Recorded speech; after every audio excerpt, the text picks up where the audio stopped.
저희가 두 번째 얘기를 좀 해봐야 되는데 지난번에 뭐 나왔던 얘기긴 합니다만 이화영 씨의 구속영장이 또 발부가 돼가지고 세 번째 발부가 됐어요. 네. 근데 이제 좀 생각해봐야 되는 게 제 개인적인 판단으로는 이번에 발부가 되기는 좀 어렵지 않을까 싶었거든요.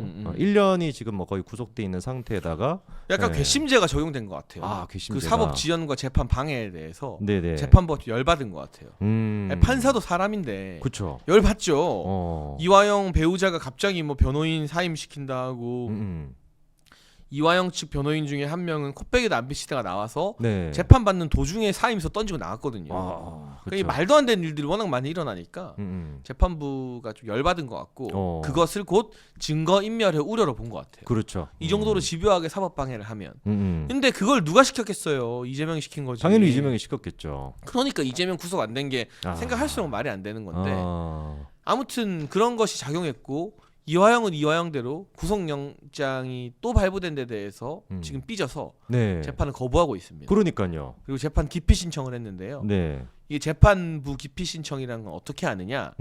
처음에 판사가 배당됐을 때 네. 이 사람이 뭐 나와 직간접적 연관이 있다. 뭐 그런 때 시작하자마자 하는 게 기피 신청입니다. 그렇죠. 근데 지금 이 재판을 1년 했잖아요. 네. 1년을 하고서 갑자기 이제 곧 선고할 때가 다가오니까 나한테 불리하게 재판할 것 같다면서 기피 신청하는 거는 안 받아들여져요. 그렇겠죠, 당연히. 안 받아들여지는데 이거는 법원에서 사실 그냥 이거 요건이 안 된다라고 기각하면 되는데 네. 법원이 또 재판부 기피 신청을 살펴본답니다. 그럼 그거 살펴보는데 또 시간 가죠. 뭐 몇 주 걸려요. 네. 한 달 가고 재판 계속 지연되는 거예요.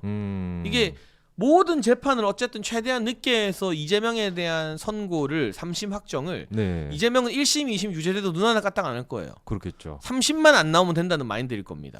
3심까지를 다음 대선 이후로 넘기겠다는 이재명의 작전이 지금 이렇게 착착 진행되고 있는 거죠.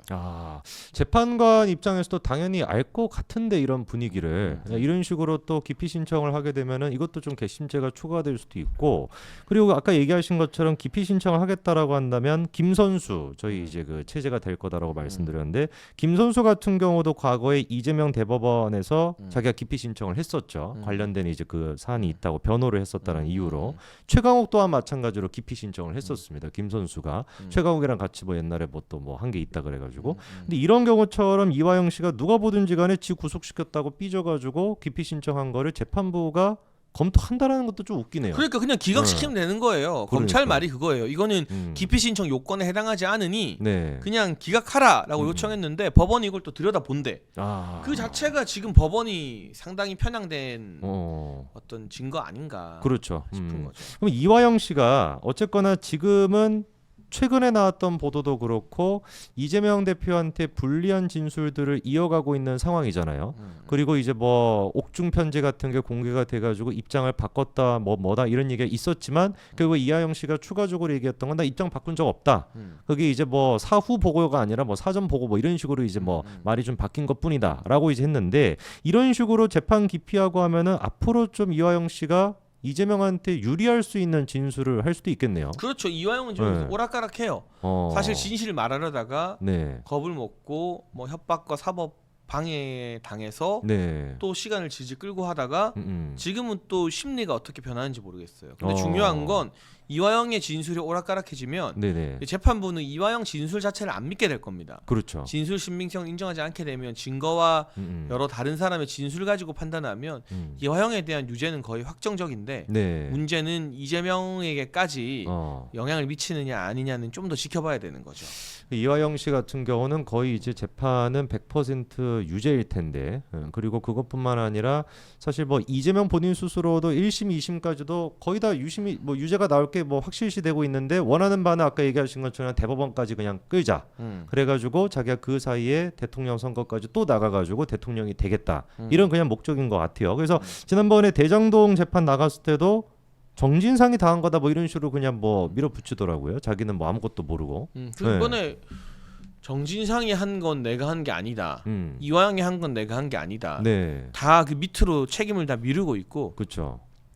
그래서 정진상을 안아준 것도 재판장에서 그렇죠. 지난번에 안아줬었죠. 엄청난 회유와 압박이 담긴 거고 결국 너네가 다 뒤집어 써라. 내가 대통령이 되어서 너네 다 풀어줄게. 이거밖에는 답이 없어요. 무슨 그 공포 영화 같다. 네. 조폭 영화 같은 느낌이네. 그럴 일도 없고 그래서도 안 되지만 네네. 이재명이 대통령 됐다고 가정해봤을 때 네. 이화영과 정진상을 사면해주면 국민들이 또 가만히 있을까요? 이화영 전진상도 생각을 똑바로 해야 돼요. 그렇죠.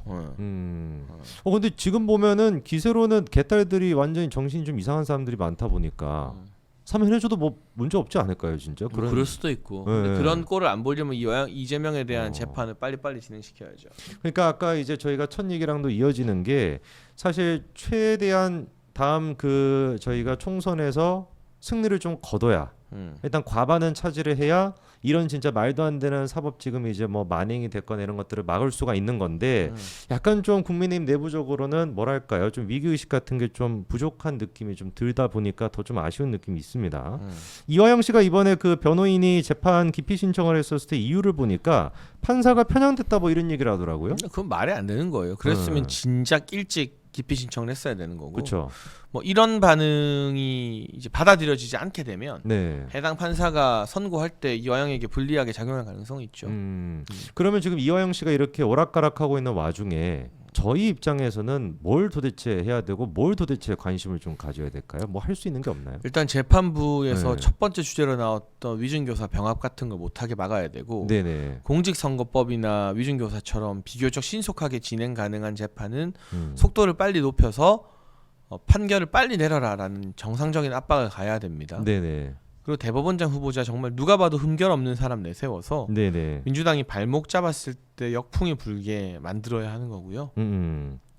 이재명이 이번 주 재판도 국감 핑계로 또 안 갈 수 있다는 관측이 나오고 있는데 벌써 얘기하더라고요. 이런 재판 지연 전략에 대해서 국민들께 더 낱낱이 알려야죠. 그리고 기본적으로 정치를 더 잘해야 되는 거고 우리가 얼마나 힘이 없는지 민주당이 얼마나 무도하게 국회 권력을 장악해서 국정 발목 잡기를 하고 있는지를 더 낮은 자세로 국민들께 절박하게 호소하는 수밖에 없죠. 그래서 총선을 이기는 게 첫 출발점이 되겠죠.